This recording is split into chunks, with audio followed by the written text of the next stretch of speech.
Hey everyone, and welcome to this explainer. Look, if you're focused on discovering a truly proven, actionable blueprint for global community building, you are exactly in the right place today.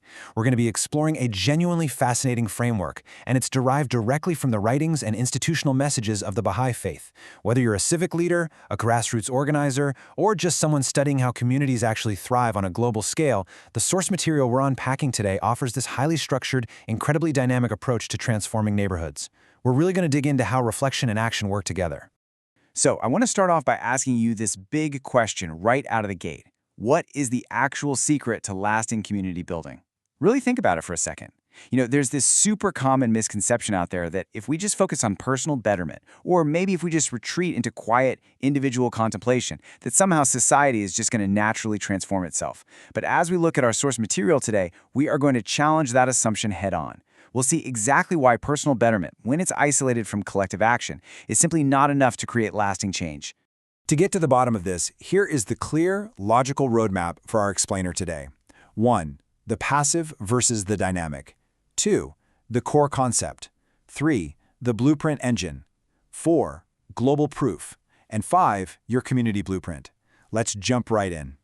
Starting with Section 1, the passive versus the dynamic, reevaluating worship. Okay, let's dive into this. Let's look at the concept of the passive worshiper, or essentially the ascetic.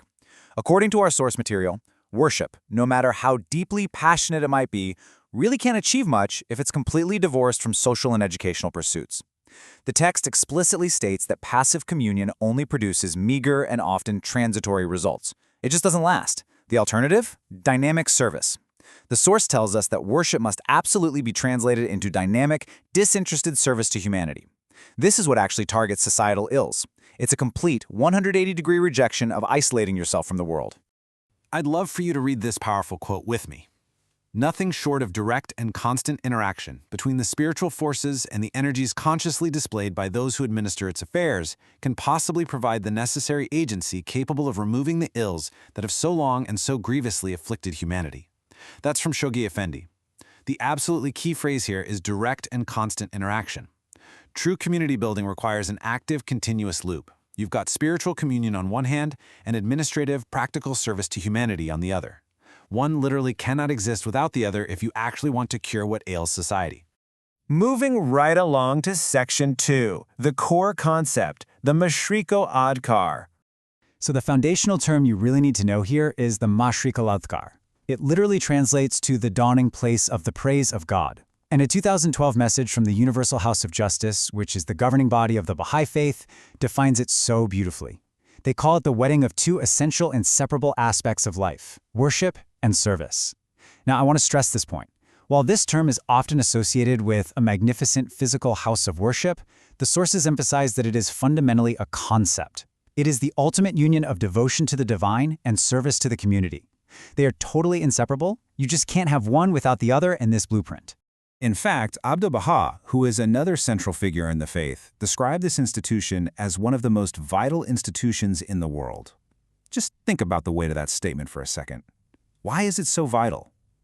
Well, because this unified approach, this total, complete fusion of inner reflection and outward practical action, is seen as the very engine necessary to regenerate the world. It isn't just a nice feel-good idea. It is positioned as a fundamental necessity for global progress. That brings us to Section 3, the blueprint engine, how it works on the ground. Let's move to and see how this builds, stepping through the core sequence identified in that 2012 source text. Step 1, it all begins with a burgeoning devotional spirit.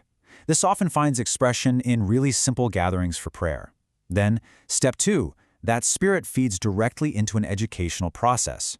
Step 3, this education is specifically designed to build actual capacity for service to humanity. And finally, Step 4, that increased capacity naturally, organically erupts into real-world social action. Do you see how beautifully linear this is? Devotion fuels education, education builds capacity, and capacity drives action. It's a brilliant progression. And the source text makes a totally fascinating observation about this sequence. It notes that the correlation of worship and service is especially pronounced in clusters around the world where communities have significantly grown in size and vitality. So this isn't just theoretical. Where this specific coherence between the spiritual and the practical is actively maintained, the data shows visible, significant growth and dynamic engagement in social action. This is the exact formula that creates communities that truly thrive. Let's check out some real-world examples in Section 4, Global Proof, from Colombia to Cambodia. First up, let's look at Norte del Coca, Colombia. A 2018 message details exactly how this community-building process took root there. It started with just a handful of people who had the courage to break through massive social barriers. And what's really incredible here is the context, right? They were planting these seeds, quote, in the midst of powerful winds that acted to destabilize a society. They didn't just sit around waiting for perfect, peaceful conditions to start building. They brought the teachings into their families and communities smack in the middle of intense societal turbulence. I want to guide you through the organic timeline that unfolded in Colombia. Step 1, it started with planting those seeds during a turbulent time. Then, Step 2, they focused their humble efforts on nurturing the youth and imbuing everyday family life with these teachings.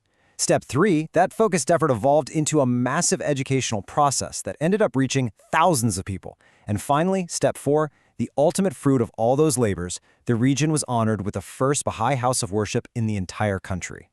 Now, let's completely shift our focus across the globe over to Battambang, Cambodia. A 2017 message, written specifically for the dedication of a local house of worship there, highlights a very similar trajectory. With the doors of this temple opening up to all the inhabitants of the region, the text entreats that the blessings of heaven be attracted to the area in abundant measure. But again, keep in mind, it's not just about a pretty building, it's about what happens to the everyday people interacting with it. And this brilliantly illustrates the tangible outcomes expected from this whole process. Take a look at these points from the source regarding Cambodia. First, those who pass through feel their spirits soar within. Second, their worship actually strengthens the bonds of affection between them. It actively builds social cohesion. And third, and I'd argue this is the most critical part of the entire blueprint, their love for God is expressed through the service they render to those around them. The spiritual emotion is instantly converted into practical, boots-on-the-ground community service. The Cambodia message also recalls this beautiful benediction from Baha'u'llah, the founder of the faith. Blessed are they that occupy themselves in the house of worship. Blessed are they that arise in the service of this house. Blessed are they that have raised up this house. This really validates the profound spiritual joy found in this unified work. It elevates community building from just being a regular civic duty into a deeply spiritually fulfilling endeavor. Which brings us to our final section, Section 5. Your community blueprint, the final takeaways. So the crucial point is, what are the actionable takeaways for your own efforts?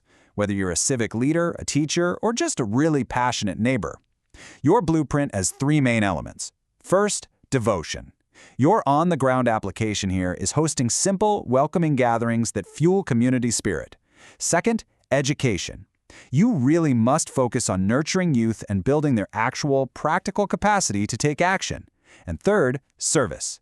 This translates into dynamic efforts targeted squarely at removing the ills of your specific society.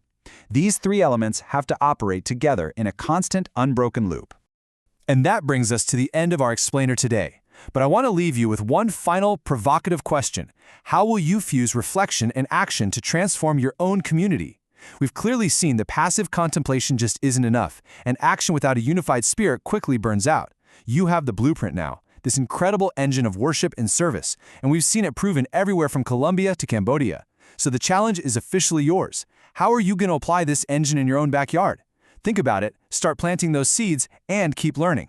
Thank you so much for joining me for this explainer, and I will see you next time.